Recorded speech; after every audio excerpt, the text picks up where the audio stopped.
7 माल की मौजूदा स्थिति और गर्भनिरोध संबंधी अधूरी ज़रूरतें 2015-16।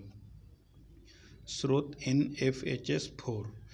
भारत के सभी समुदायों में कुल प्रजनन और इच्छित प्रजनन दर दोनों लगातार घट रही है। महत्वपूर्ण यह है कि अनचाहा प्रजनन दर सबसे ज़्यादा मुसलमानों में है। तालिका 2.8। NFHS 3 से पता चला कि इच्छित प्रजनन दर हिंदू 1.9, मुसलमान 2.0 और ईसाई 1.9 सभी में लगभग एक जैसी है। एक दशक बाद NFHS 4 में स्थिति बदली हुई दिखी। हिंदुओं में इच्छित प्रजनन दर 1.7 तक घट गई, जबकि मुसलमानों में 2 के स्तर पर ही बरकरार रही। हालांकि यह निष्कर्ष तर्कसंगत है कि अगर अनचाहे प्रजनन की समस्या पर समाधान मिल जाए तो मुसलमानों में भी TFR बदलाव स्तर पर पहुंच जाएगा। इससे यह सच्चाई उभरती है कि सेवाओं की बेहतर उपलब्धता ही ज़रूरत है।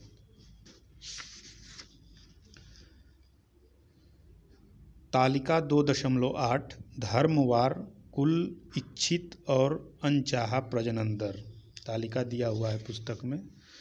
यहाँ दी गई तालिका के आंकड़े निम्न निष्कर्ष की ओर इशारा करते हैं। पहला, परिवार नियोजन उपायों के इस्तेमाल के मामले में मुसलमान सभी समुदायों से पिछड़ रहे हैं। दूसरा, हालांकि वे परिवार नियोजन से न अनजान हैं न उसके प्रति उनमें कोई वितृष्णा है, बल्कि तेजी से उस दिशा में बढ़ने की कोशिश कर रहे हैं। तीसरा, धर्म मुसलमानों के बीच परिवार नियोजन की स्वीकार्यता में आड़े आता नहीं दिखता, जैसा कि इस तथ्य से स्पष्ट है कि लगभग आधे राज्यों में उनमें परिवार नियोजन उपायों के इस्तेमाल की दर काफ़ी ऊंची है। अगर धर्म निर्णायक वजह होता तो वे देश के सभी हिस्सों में परिवार नियोजन कार्यक्रमों से हाथ झाड़ लेते। यहाँ तक कि उसे बड़े पैमाने पर गैर इस्लामी बताने वाले नज़रिए के बावजूद इस समुदाय में नसबंदी कराने की दर काफ़ी ऊंची है। चौथा, परिवार हिंदुओं के दूसरे स्थान पर रहने के तथ्य से पता चलता है कि धर्म परिवार नियोजन से मुसलमानों, साथ ही साथ हिंदुओं को पीछे नहीं खींच रहा है, बल्कि इसके लिए जिम्मेदार साक्षरता, आमदनी, सेवाओं की उपलब्धता जैसी दूसरी वजहें हैं, जैसा कि अध्याय 3 और अध्याय 4 में विस्तार से विश्लेषण किया गया है। मुसलमान समुदाय पर न्यायाधीश सच्चर की रिपोर्ट 2006 में यह बात दर्ज है कि समुदाय में प्रजनन पर नियंत्रण और आधुनिक गर्भ निरोध तरीकों की अच्छी खासी मांग है और करीब 2 करोड़ दंपतियां गर्भ निरोधकों का इस्तेमाल पहले से कर रही थीं। चित्र 2.1.1 से पता चलता है कि 1992-93 से 2015-16 के बीच परिवार नियोजन किसी तरीके के इस्तेमाल में इजाफा हिंदुओं में 41.6% से 54.4%, तो मुसलमानों में 27.9% से 45.3% था। दरअसल गर्भ निरोध की स्वीकार्यता की गति मुसलमानों में हिंदुओं के मुकाबले ज़्यादा तेज है, लिहाजा दोनों समुदायों के बीच परिवार नियोजन उपायों के मामले में फ़र्क घटा है। 1992-93 में 13.7% अंक से 2015-16 में 9.1% अंक हो गया। चित्र 2.12 परिवार नियोजन के किसी तरीके के इस्तेमाल का धर्मवार रुझान प्रतिशत में। चित्र 2.12 परिवार नियोजन उपायों के इस्तेमाल के स्तर में हिंदुओं और मुसलमानों के स्तर में फ़र्क प्रतिशत में। चित्र दिया हुआ है। स्रोत है इसका NFHS 1, NHFS 2, NHFS 3, NFHS 4। तालिका 2.9 NFHS के सभी सर्वेक्षणों में परिवार नियोजन सभी तरीकों की स्वीकार्यता में प्रतिशत अंक फर्क। तालिका दिया हुआ है, स्रोत वही 4 नेशनल फैमिली हेल्थ सर्वे का है। नसबंदी की स्वीकार्यता की दर पुरुषों और महिलाओं दोनों के बीच सभी समुदायों में बढ़ी है। तालिका 2.9। तालिका 2.10 परिवार नियोजन यानी नसबंदी की स्वीकार्यता में बदलाव की दर। तालिका वही दिया हुआ है, चारों NFHS का सर्वे का है। तालिका के अनुसार परिवार नियोजन के प्रति रुझान में बदलाव। परिवार नियोजन की स्वीकार्यता में बढ़ोतरी उसके प्रति लोगों के रुझान में बदलाव के बिना संभव नहीं हो पाती। यह बदलाव 1971 से 80 के दशक से ही दूसरे समुदायों के साथ मुसलमानों में देखा गया। तालिका 2.11 परिवार नियोजन के प्रति योग्य दंपतियों का रुझान 1970 और 1980% में। हिंदू, मुसलमान और अन्य सबका जो है तालिका दिया हुआ है। स्रोत है इसका operation research group, Baroda, family planning practices in India, second all India सर्वे 1980। मुसलमानों में परिवार नियोजन की स्वीकार्यता और उपयोग तेजी से बढ़ा है और वे बाकी समुदायों के साथ कदम मिलाने लगे हैं। दरअसल वे कई मामलों में दूसरों से ज़्यादा तेजी से गर्भ निरोध के उपाय अपना रहे हैं। आधुनिक गर्भ निरोध उपायों पर अमल न करने की वजहें यानी कारण देखते हैं क्या वजह हैं। भारत में मुसलमानों में गर्भ निरोध के उपायों पर अमल में मजहबी मुखालफत को खास अड़चन बताने वाले कई अध्ययन हुए हैं। इस मामले में NFHS 2 और उसके बाद के दौर में लोगों से पूछा गया कि फ़िलहाल ऐसे उपायों को इस्तेमाल न करने की वजहें क्या हैं। तालिका 2.12 के नतीजों से पता चलता है कि 1998-99 में मुस्लिम औरतों के 10वें हिस्से यानी 12.5% ने बताया कि उन्होंने गर्भ निरोध के उपायों का इस्तेमाल इस वजह से नहीं अपनाया क्योंकि वह उनके मजहब के खिलाफ है। अब सिर्फ 4% औरतों ने ही इसके लिए मजहबी वजहों का जिक्र किया। तालिका 2.12 हिंदुओं और मुसलमानों में मौजूदा स्थिति में गर्भ निरोध उपायों का इस्तेमाल न करने की वजहें। तालिका दिया हुआ है, आगे बढ़ते हैं। क्या परिवार नियोजन सेवाएं हिंदुओं और मुसलमानों को एक समान उपलब्ध हैं? कई अध्ययनों का दावा है कि धार्मिक समूहों में स्वास्थ्य सेवाओं और परिवार नियोजन की उपलब्धता में भेदभाव और उनके प्रजनन स्तर में फर्क के बीच अस्थायी रिश्ता है। मुसलमानों और हिंदुओं के बीच सांप्रदायिक तनाव की वजह से आपसी विश्वास निचले स्तर पर पहुंचा है और धार्मिक समूहों के अविश्वास अविश्वास को बढ़ावा मिला है। इससे मुसलमानों का घेटोकरण हुआ है। उन्हें हिंदू मोहल्लों में जायदाद किराए पर या खरीदने के लिए नहीं मिलती हैं। मुस्लिम मोहल्लों को आमतौर पर तिरस्कार के साथ मिनी पाकिस्तान कह दिया जाता है। लिहाजा उन इलाकों में स्वास्थ्य और दूसरी सेवाओं के हिंदू कर्मी जाने से हिचकते हैं।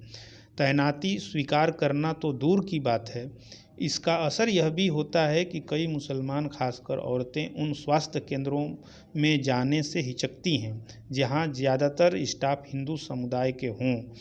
मुसलमानों के पास यही विकल्प बचता है कि ये सेवाएं वे निजी स्वास्थ्य केंद्रों से हासिल करें।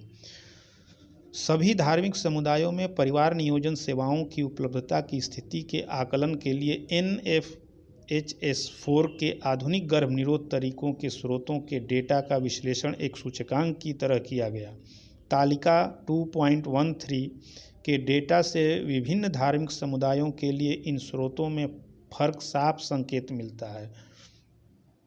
इन स्रोतों में फर्क का साफ संकेत मिलता है। हिंदुओं में 10 में से 7 से ज़्यादा यानी 75% आधुनिक गर्भ निरोधकों के तरीकों का इस्तेमाल करने वालों को अपने साधन सरकारी स्वास्थ्य केंद्रों से हासिल हुए, जबकि सिर्फ 56% मुसलमानों को ही गर्भ निरोध के तरीके सरकारी केंद्रों से मिले। आधुनिक तरीकों को इस्तेमाल करने वाले बाकी सभी लोगों को ये साधन एनजीओ या ट्रस्ट संचालित अस्पतालों या क्लिनिक सहित निजी स्वास्थ्य केंद्रों से हासिल हुए। 4 में से 1 यानी 24.9% हिंदू उपयोगकर्ताओं को ये सेवाएं निजी डॉक्टरों से लेनी पड़ी, जबकि 43% मुसलमान उपयोगकर्ताओं को गर्भ निरोध के तरीके निजी क्षेत्र से हासिल करने पड़े। तालिका 2.13 धार्मिक समुदायों के आधुनिक गर्भ निरोध के तरीकों के स्रोत 2015-16 तालिका दिया हुआ है। स्रोत है इसका NFHS4। मुसलमान आबादी का स्थिर होना। इस गिरती वृद्धि दर को ध्यान में रखकर सच्चर कमेटी की रिपोर्ट में अनुमान लगाया गया कि भारत की जनसंख्या में मुसलमानों की तादाद 2100 तक यानी 2100 तक 17% से 21% यानी 17% से 21% के बीच स्थिर हो जाएगी। यानी देश में मुसलमानों की बहुसंख्या में होने की बात दूर की कौड़ी है। 2001 की जनगणना के आंकड़ों के जारी होने के पहले प्रोफेसर मारी भट्ट ने जनसंख्या वर्ग अवयव तरीके के जरिए हिंदू मुसलमान आबादी के अनुपात का जो अनुमान लगाया वह जनगणना के आंकड़ों के काफ़ी करीब था। उस अनुमान के मुताबिक 2101 में भारत की जनसंख्या करीब 1.7 अरब पर स्थिर हो जाएगी, जिसमें 1.27 अरब हिंदू और 32 करोड़ मुसलमान होंगे। साथ ही हिंदुओं और मुसलमानों दोनों का TFR यानी टोटल फर्टिलिटी रेट 2031 से 41 तक एक जैसा यानी 2.1 हो जाएगा। हालांकि धर्म विशेष के आंकड़ों से पता चलता है कि हिंदू जनसंख्या मुस्लिम जनसंख्या से 4 दशक पहले ही स्थिर हो जाएगी। वजह है मुसलमानों का जनसंख्यागत संक्रमण में पिछड़ना। कुल जनसंख्या में मुसलमान 2101 में 19% होंगे, यानी 2001 के 13.5% से अधिक। यह भी समझना जरूरी है कि अपने निचले आधार के कारण मुसलमान आबादी हिंदू जनसंख्या के मुकाबले कम संख्या में बढ़ेगी। 2101 तक कुल बढ़ोतरी 18 करोड़ मुसलमानों और 44 करोड़ हिंदुओं की होने का अनुमान है। तालिका 2.14 धर्मवार जनसंख्या अनुमान अखिल भारतीय यानी ऑल इंडिया लेवल पर जो धर्मवार जनसंख्या है उसका टेबल दिया हुआ है। इसका स्रोत है PN भट्ट और AF Xavier 2005। Role of religion in fertility decline, the case of Indian Muslims, economic and political weekly, पृष्ठ 399। निष्कर्ष: यह कोरा छलावा है कि मुसलमान भारत में हिंदुओं से अधिक हो जाएंगे। पिछले 7 दशकों के रुझान के मद्देनज़र यह कभी नहीं हो सकता है। दूसरा, भारत की जनसंख्या वर्ष 2101 तक करीब 1.7 अरब पर स्थिर हो जाएगी, जिसमें 1.27 अरब हिंदू और 32 करोड़ मुसलमान होंगे। जनसंख्या स्थिर होने के मामले में हिंदुओं से मुसलमान मौजूदा पिछड़ेपन की वजह से करीब 40 साल पीछे होंगे। तीसरा, प्रयोग सिद्ध आंकड़े साफ संकेत देते हैं कि भारत में बतौर धार्मिक समूह मुसलमान परिवार नियोजन कार्यक्रमों के प्रति विमुख नहीं हैं। दरअसल वे सबसे तेज़ी से स्वीकार करने वाले जनसंख्या वर्ग हैं। वे परिवार नियोजन की अंतरण विधि यानी स्पेसिंग मेथड को अपनाने में अपने हिंदू भाइयों से काफ़ी आगे हैं। चौथा, मुसलमानों में बड़े पैमाने पर अधूरी ज़रूरतें साफ साफ संकेत देती हैं कि परिवार नियोजन सेवाओं की बेहतर उपलब्धता के लिए नीतियों और कार्यक्रमों पर फोकस किया जाए। पाँचवां, हालांकि छोटी वजह ही सही, धर्म के कारक को नज़रअंदाज नहीं किया जाना चाहिए। मजहबी आलिमों को जागरूकता फैलाने और कार्यक्रमों के अमल में शामिल किया जाना चाहिए। पोलियो उन्मूलन कार्यक्रम के दौरान देश में मुस्लिम धर्म गुरुओं और समुदाय की भागीदारी से मुसलमानों में काफ़ी सफलता की मिसाल स्थापित हो चुकी है।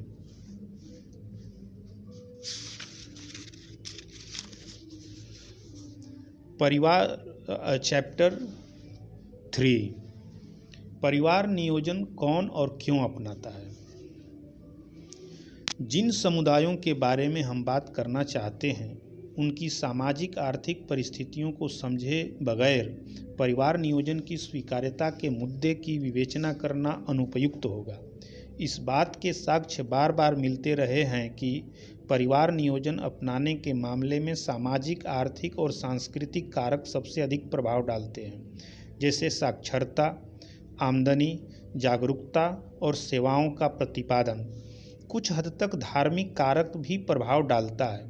कुछ अन्य कारकों का प्रभाव पारस्परिक होता है, जैसे काम में महिलाओं की साझेदारी, जिससे एक तरफ तो आमदनी बढ़ती है और दूसरी तरफ शादी की उम्र बढ़ती है।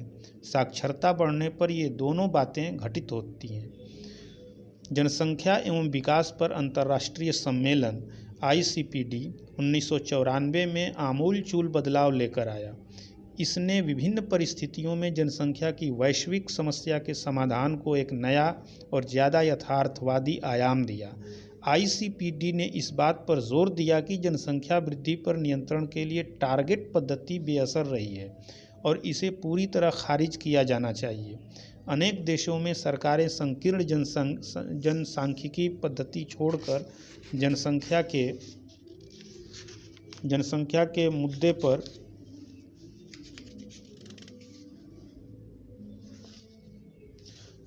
के मुद्दे पर विस्तृत और समावेशी तरीका अपना रही हैं। इनमें जनसंख्या वृद्धि के टिकाऊ समाधान के तौर पर लैंगिक समानता और प्रजनन अधिकार तथा पसंद जैसी बातें भी शामिल हैं। ICPD में आम राय से यह स्वीकार किया गया कि किसी भी जनसंख्या नीति में इस बात पर व्यापक सहमति होनी चाहिए कि महिलाओं की शिक्षा, उनका सशक्तिकरण और समानता बेहतर यौन प्रजनन स्वास्थ्य NRH के लिए जरूरी है। गर्भ निरोधक तक वास्तविक पहुंच और उनका इस्तेमाल पत्नी को घर से बाहर जाने देने की पति की इच्छा, जनसंचार माध्यमों के जरिए दिए गए संदेशों, यौन संबंध और प्रजनन के बारे में समुदाय के मानकों अथवा शोहरत और इख्तियार वाले धार्मिक या अन्य व्यक्तियों की बातों से निर्धारित हो सकता है। गरीबी और प्रजनन संबंधी स्वास्थ्य सेवाओं तक पहुंच न होने के बीच कार्य कारण संबंध जटिल है। कुछ मामलों में संभव है कि स्वास्थ्य सेवाएं महंगी होने और उनकी आपूर्ति की समस्या के कारण उनका इस्तेमाल न हो रहा हो। आमदनी सामाजिक, सांस्कृतिक, राजनीतिक, भौगोलिक और आर्थिक जैसी अनेक बातों पर निर्भर करती है। प्रजनन संबंधी स्वास्थ्य सेवाओं तक व्यक्तिगत पहुंच इन बातों से भी प्रभावित हो सकती है। बच्चे जनने यानी प्रजनन और सामाजिक आर्थिक विकास के बीच करीबी अंतर संबंध है। इसे NPP 2000 में भी स्वीकार किया गया था। यह इस प्रस्तावना के साथ शुरू होता है कि आर्थिक और सामाजिक विकास का प्रधान लक्ष्य लोगों का जीवन स्तर सुधारना और उनके कल्याण के साथ इस बात के अवसर और विकल्प मुहैया कराना है कि वे समाज के लिए रचनात्मक निधि बन सकें। इसमें यह बात भी बड़ी साफगोई से कही गई है कि आबादी में स्थिरता लाना महज प्रजनन संबंधी स्वास्थ्य सेवाएं उपलब्ध कराने, उनकी पहुंच बढ़ाने और उन्हें सस्ता करने का सवाल नहीं है, बल्कि यह प्राथमिक और माध्यमिक शिक्षा का दायरा बढ़ाने तथा स्वच्छता, साफ पेयजल और आवास जैसी बुनियादी सुविधाओं के विस्तार के साथ शिक्षा और रोजगार तक महिलाओं की पहुंच बढ़ाकर उन्हें सशक्त बनाने से भी जुड़ा है। जैसा कि जवाहरलाल नेहरू विश्वविद्यालय में centre of social medicine and community health के D बनर्जी ने लिखा है, फैसला करने वालों ने एक बड़ी बुनियादी और लगभग घातक गलती की। जनसंख्या बढ़ने की तीव्रता की समस्या से निपटने का उन्होंने बड़ा ही संकीर्ण नज़रिया अपनाया। उन्हें इस बात का पर्याप्त एहसास नहीं था कि जनसंख्या वृद्धि पर नियंत्रण के लिए परिवार नियोजन एक व्यापक कार्यक्रम का हिस्सा भर है। इस कार्यक्रम में देश की सामाजिक और आर्थिक समस्याओं से निपटने की अनेक योजनाएं हैं। जनसंख्या नियंत्रण को बड़े ही सहज ढंग से अन्य सामाजिक एवं आर्थिक क्षेत्रों में विकास की पूर्व शर्त मान लिया गया। भारतीय स्वास्थ्य एवं परिवार कल्याण मंत्रालय ने सबसे अधिक जन्म दर वाले 90 जिलों में एक अध्ययन किया। उसमें भी पता चला कि खासकर महिलाओं की साक्षरता, शिशु मृत्यु दर, आमदनी और शादी की उम्र परिवार नियोजन अपनाने के फैसले को प्रभावित करने वाले प्रमुख कारक हैं। ऊंची जन्म दर के लिए धर्म को प्रासंगिक कारक नहीं माना गया, क्योंकि उनमें से अनेक जिलों में मुस्लिम आबादी नहीं के बराबर थी। यौन एवं प्रजनन संबंधी स्वास्थ्य और अधिकारों के बारे में सेवाओं तथा सूचनाओं की पहुंच बढ़ाने के मामले में भारत में महत्वपूर्ण प्रगति हुई है, लेकिन यह प्रगति असामान्य है और यह असमानता समुदायों, जिलों और राज्यों के स्तर पर दिखती है। यह असमानता शिक्षा के स्तर, आमदनी में अंतर, सेवाओं और स्वास्थ्य प्रणाली की गुणवत्ता तथा उनकी पहुंच, सामाजिक एवं सांस्कृतिक तौर तरीके, यौन शिक्षा के बारे में लोगों की जानकारी और कानूनों तथा नीतियों से काफ़ी प्रभावित होती है। इसलिए हमें सबसे पहले इन कारकों पर गौर करना चाहिए। शुरुआत साक्षरता से करते हैं, जो परिवार नियोजन अपनाने के केंद्र में है। पिछले अध्याय में हमने देखा कि खराब स्वास्थ्य सेवाओं और कम महिला साक्षरता दर वाले राज्यों की तुलना में केरल और तमिलनाडु जैसे राज्यों में महिलाएं कम बच्चों को जन्म देती हैं, क्योंकि वहाँ स्वास्थ्य सुविधाएं बेहतर हैं और महिला साक्षरता भी अधिक है। उदाहरण के लिए केरल में 2011 में साक्षरता दर 97.9% थी, जबकि उत्तर प्रदेश में यह 61% थी। केरल में 100% महिलाओं ने यानी 100% महिलाओं ने किसी स्वास्थ्य केंद्र या अस्पताल जैसी जगहों पर बच्चे को जन्म दिया, जबकि उत्तर प्रदेश में ऐसी महिलाएं 68% थीं। सोर्स है इसका NFHS 4। केरल में 74.9% महिलाएं शादी के समय 21 साल से अधिक उम्र की थीं, जबकि उत्तर प्रदेश में सिर्फ 47.6% महिलाओं की उम्र शादी के समय 21 साल से अधिक थी। इससे स्पष्ट है कि प्रजनन दर राज्य के विकास के स्तर से अधिक जुड़ी हुई है। शिक्षा और साक्षरता। अरसे से यह माना जाता रहा है कि महिला कितने बच्चों को जन्म देगी, यह निर्धारित करने में शिक्षा अहम कारक है। प्रजनन दर में निरंतर गिरावट को बढ़ावा देने में महिला शिक्षा की भूमिका पर बहुत कुछ लिखा गया है।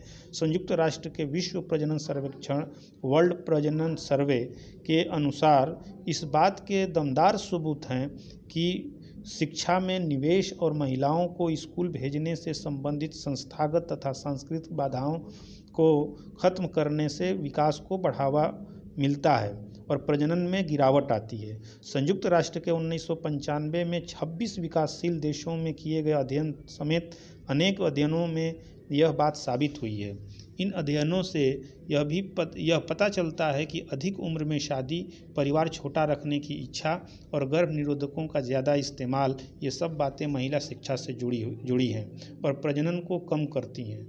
कम से कम माध्यमिक शिक्षा ग्रहण करने वाली महिलाओं में इससे कम शिक्षित महिलाओं की तुलना में सकल प्रजनन दर यानी TFR कम पाई गई। अनेक देशों के प्रजनन आंकड़ों के विश्लेषण से पता चलता है कि प्रजनन में बदलाव और सामाजिक आर्थिक विकास के बीच सकारात्मक और महत्वपूर्ण संबंध है। अधिक पढ़ी लिखी महिलाओं में कम शिक्षित महिलाओं की तुलना में गर्भ निरोध के आधुनिक तरीकों के इस्तेमाल की संभावना अधिक होती है। एक तथ्य यह भी है कि आर्थिक कारक की तुलना में शिक्षा अधिक प्रभावी होती है। अमीर और गरीब अशिक्षित महिलाओं में गर्भ निरोध के आधुनिक उपायों के इस्तेमाल में जो अंतर होता है, उसकी तुलना में अमीर और गरीब शिक्षित महिलाओं में यह अंतर कम होता है। हालांकि इस अंतर को सिर्फ शिक्षा से दूर नहीं किया जा सकता। इसलिए जहाँ तक आधुनिक गर्भ निरोधकों के इस्तेमाल की बात है, तो शिक्षा एक हद तक अमीर और गरीब महिलाओं को समान अवसर मुहैया कराती है। शिक्षा का स्तर बढ़ने के साथ सकल प्रजनन दर यानी TFR कम होती जाती है। स्कूली शिक्षा हासिल करने वाली महिलाओं के औसतन 3.1 बच्चे हैं, जबकि 12वीं या इससे अधिक की पढ़ाई करने वाली महिलाओं के औसतन 1.7 बच्चे हैं। चित्र 3.1।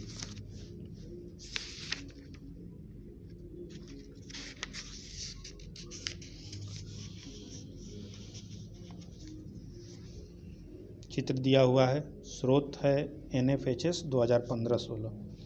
यह बात ग्रामीण और शहरी दोनों क्षेत्रों में समान रूप से लागू होती है, यानी चित्र के अनुसार यह निष्कर्ष निकाला गया है। चित्र 3.2 साक्षरता और प्रजनन दर में संबंध। साक्षरता बढ़ने पर TFR में गिरावट, शहरी और ग्रामीण। स्रोत है इसका sample registration system report 2010, registrar general Bharat. Figure दिया हुआ है। अब आगे बढ़ते हैं। साक्षरता और किशोरवय में गर्भधारण। NFHS 4 के अनुसार स्कूली शिक्षा का स्तर बढ़ने के साथ किशोरवय में गर्भधारण का स्तर कम होने लगता है। सर्वे बताता है कि स्कूली शिक्षा ग्रहण न करने वाली 15 से 19 आयु वर्ग की 20% महिलाओं ने गर्भधारण कर लिया था, जबकि इस आयु वर्ग में 12 साल या अधिक की शिक्षा ग्रहण करने वाली सिर्फ 4% महिलाओं ने गर्भधारण किया था। संदेश स्पष्ट है, परिवार नियोजन को बढ़ावा देने का सबसे अहम रास्ता शिक्षा का है। हमें इस बात की जांच करनी चाहिए कि भारत की नीतियों में इस दृष्टिकोण को प्राथमिकता मिलती है या नहीं। आर्थिक कारक। परिवार नियोजन अपनाने में आर्थिक कारक समान रूप से निर्णायक भूमिका निभाते हैं। आधुनिक गर्भनिरोधक अपनाने के विश्लेषण से पता चला कि समृद्ध लोग गरीबों की तुलना में अधिक तेजी से परिवार नियोजन को अपना रहे हैं। इससे सेवाओं के इस्तेमाल में अमीर गरीब का अंतर बढ़ रहा है। यह अंतर कम प्रजनन के फायदा में भी दिखता है। राज्यों में आमतौर पर शिक्षा और स्वास्थ्य सेवाओं तक गरीब महिलाओं की पहुंच भी कम होती है। परिवार के भीतर और बाहर इन महिलाओं की आज़ादी नाम मात्र की होती है। प्रजनन और गर्भनिरोध के विकल्पों पर भी उनका मामूली नियंत्रण होता है। विश्व स्वास्थ्य संगठन का कहना है कि खराब यौन एवं प्रजनन संबंधी स्वास्थ्य से गरीबी का सीधा संबंध है। यह बात देश के स्तर पर स्पष्ट होती है। अच्छे यौन एवं प्रजनन संबंधी स्वास्थ्य को बढ़ावा देने वाले अस्पतालों और परिवार नियोजन क्लिनिक में यदि कम निवेश हुआ तो उसका बड़ा असर देश के स्तर पर प्रजनन संबंधी स्वास्थ्य पर पड़ता है। बोंगार्ट्स ने 4 कारणों की पहचान की है जिन्हें वे आबादी के विभिन्न वर्गों में प्रजनन में अंतर के लिए मुख्य रूप से जवाबदेह मानते हैं। इनमें ज़्यादातर गरीबी से जुड़े हुए हैं। कई देशों के आंकड़ों के UNFPA के विश्लेषण से पता चलता है कि ज़्यादातर विकासशील देशों में महत्वपूर्ण यौन एवं प्रजनन संबंधी स्वास्थ्य सुविधाओं तक पहुंच सबसे गरीब 20% परिवारों में सबसे कम और सबसे अमीर 20% परिवारों में सबसे अधिक है। संभव है कि सबसे गरीब परिवार की महिलाओं के पास यौन एवं प्रजनन संबंधी स्वास्थ्य सुविधाओं की पहुंच न हो या बहुत कम हो। इससे उनमें अनचाहा गर्भधारण या बच्चे के जन्म के दौरान बीमार पड़ने या मृत्यु होने का जोखिम बढ़ता है। वे बिना किसी डॉक्टर, नर्स या आया की मदद के बच्चे को जन्म देती हैं। एक अध्ययन में पता चला कि लोगों के स्वास्थ्य की दशा के मामले में अमीर और गरीब के बीच असमानता और उनके द्वारा स्वास्थ्य सेवाओं का इस्तेमाल समाज में अन्याय के सूचक हैं। इससे यह भी पता चलता है कि समाज के सबसे कमज़ोर वर्ग की ज़रूरतों को पूरा करने में स्वास्थ्य प्रणाली कितनी सक्षम है। सार्वजनिक स्वास्थ्य कार्यक्रम चलाने वालों, राजनीतिक नेताओं और सिविल सोसाइटी के सदस्यों को इन तथ्यों पर गौर करना चाहिए। यह अध्ययन 55 विकासशील देशों में आधुनिक गर्भ निरोधकों के इस्तेमाल पर किया गया था। गर्भ निरोधकों के इस्तेमाल में अमीर और गरीब के बीच की खाई विभिन्न देशों के बीच और एक देश के विभिन्न वर्गों के बीच भी दिखी। सबसे गरीब 20% आबादी आधुनिक गर्भ निरोधकों का इस्तेमाल कम करती है। समूची आबादी में इनका इस्तेमाल बढ़ने के बावजूद अमीरों और गरीबों के बीच इस्तेमाल का अंतर बढ़ रहा है। ये दोनों बातें असमानता को बढ़ाती हैं। जब बात प्रजनन संबंधी स्वास्थ्य की हो तो आमदनी और परिवार की समग्र समृद्धि मायने रखती है। परिवारों की समृद्धि का स्तर बढ़ने के साथ TFR में गिरावट आती है। उदाहरण के लिए समृद्धि सूचकांक में सबसे निचले 20% परिवारों में प्रजनन दर 3.2 और उससे ठीक ऊपर के 20% परिवारों में 2.6 थी। सूचकांक के बीच के 20% परिवारों में प्रजनन दर 2.1 थी। सूचकांक में सबसे ऊपर के 2 वर्गों में यह और कम पाई गई। दूसरे शब्दों में शिक्षा और आमदनी मायने रखती है, लेकिन धर्म नहीं। उदाहरण के लिए बिहार में समृद्धि सूचकांक के सबसे निचले वर्ग की महिलाओं में सकल प्रजनन दर 5.08 पाई गई, जबकि वहां सूचकांक के सबसे ऊपरी वर्ग की महिलाओं में यह सिर्फ 2.12 थी। यही बात महाराष्ट्र जैसे समृद्ध राज्य पर भी लागू होती है। वहां समृद्धि सूचकांक के सबसे निचले वर्ग की महिलाओं में सकल प्रजनन दर 2.78 थी, जबकि अमीर परिवार की महिलाओं में यह 1.74 थी। सबसे अमीर वर्ग की महिलाओं की तुलना में सबसे गरीब वर्ग की महिलाएं औसतन 1.6 अधिक बच्चों को जन्म देती हैं। TFR 1.5 बच्चों की तुलना में 3.2। यानी आमदनी और प्रजनन के बीच संबंध स्पष्ट है। चित्र 3.3 में दिए गए आंकड़े बताते हैं कि आमदनी बढ़ने के साथ सकल प्रजनन दर में गिरावट आती है। चित्र 3.3 परिवार की समृद्धि बढ़ने के साथ प्रजनन में कमी। चित्र दिया हुआ है। स्रोत है इसका NFHS 2015-16। यह संबंध एक अन्य आंकड़े से भी साबित होता है। इसके मुताबिक गैर कामकाजी महिलाओं की तुलना में कामकाजी महिलाओं में प्रजनन दर कम होती है। चित्र 3.4 यह बात TFR के साथ सकल वैवाहिक प्रजनन दर TMFR पर भी लागू होती है। चित्र 3.4 गैर कामकाजी वर्ग में TFR अधिक ग्रामीण एवं शहरी दोनों का दिया हुआ है। स्रोत है इसका sample registration system SRS 1990 registrar general Bharat. चित्र 3.5 है गैर कामकाजी वर्ग में TMFR अधिक। चित्र दिया हुआ है, डायग्राम दिया हुआ है यहाँ। स्रोत है इसका SRS 1990। शादी, अब आगे बढ़ते हैं। शादी के समय उम्र। अगला महत्वपूर्ण कारक है शादी के समय महिला की उम्र, क्योंकि शादी और यौन क्रिया से ही तय होता है कि महिलाओं के लिए गर्भधारण का जोखिम कितना है। इस तरह यह प्रजनन स्तर का निर्धारण करने वाला महत्वपूर्ण कारक है। हालांकि 15 से 19 आयु वर्ग में बच्चे को जन्म देने की दर में गिरावट आ रही है, फिर भी जैसा कि 2015-16 के सर्वे से पता चलता है, बड़ी संख्या में किशोरवय महिलाएं गर्भधारण करती हैं। NFHS 4 के अनुसार 2015-16 में 15 से 19 साल की 8% महिलाएं या तो मां बन चुकी थीं या गर्भवती थीं। भारतीय जनसंख्या फाउंडेशन ने अफ्रीका, बांग्लादेश, नेपाल और भारत के 23 कार्यक्रमों की समीक्षा की। इसमें पता चला कि मां बनने का सामाजिक दबाव, गर्भनिरोधकों के बारे में अपर्याप्त जानकारी और महिलाओं के पास फैसला लेने का मामूली अधिकार कम उम्र में गर्भधारण के प्रमुख कारण हैं। कम उम्र में शादी करने वाली महिलाएं ज़्यादा लंबे समय तक गर्भधारण कर सकती हैं और अपने जीवन काल में औसतन अधिक बच्चों को जन्म देती हैं। यह बात चित्र 3.6 से जाहिर है। चित्र 3.6 शादी की उम्र बढ़ने पर TFR घटती है, ग्रामीण एवं शहरी।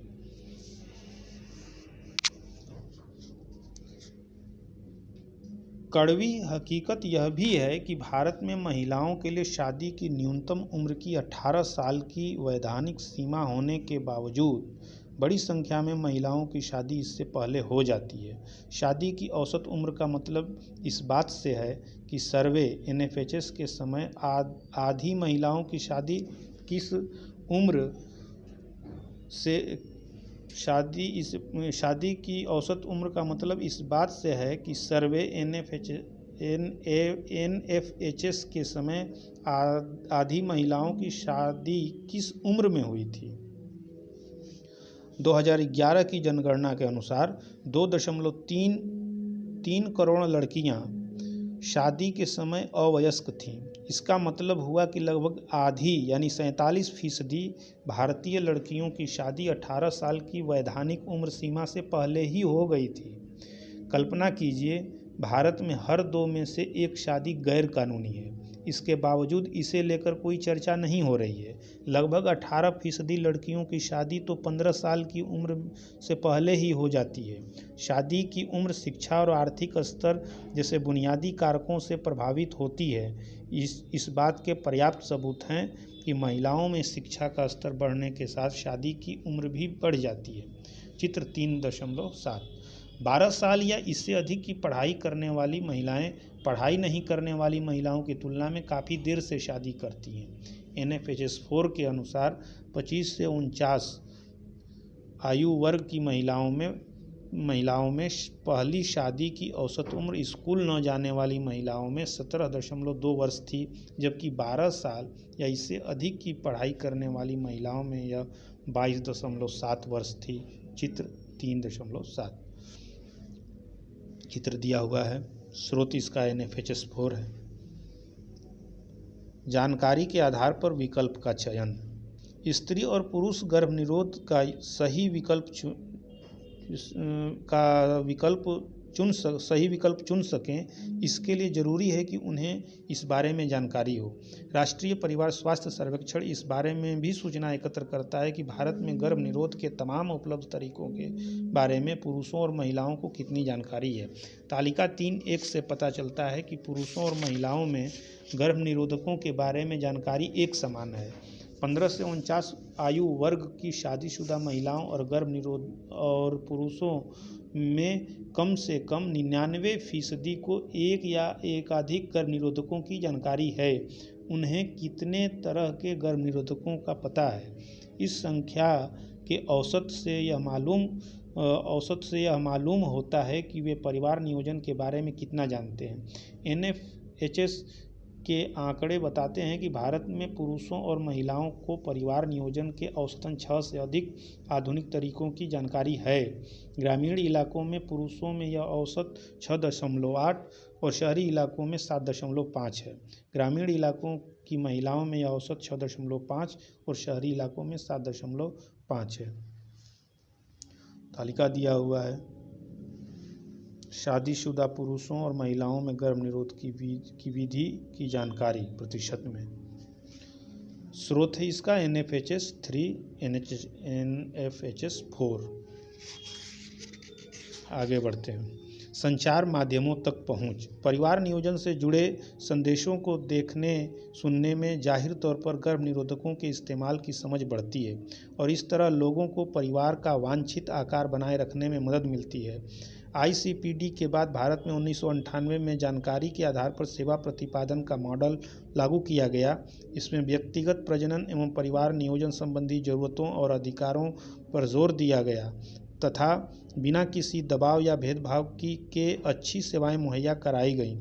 जानकारी के आधार पर विकल्प चुनने को प्रत्यक्ष तौर पर नापा नहीं जा सकता, लेकिन हाल के वर्षों में गर्भनिरोध के तरीकों में बदलाव देखने को मिले हैं।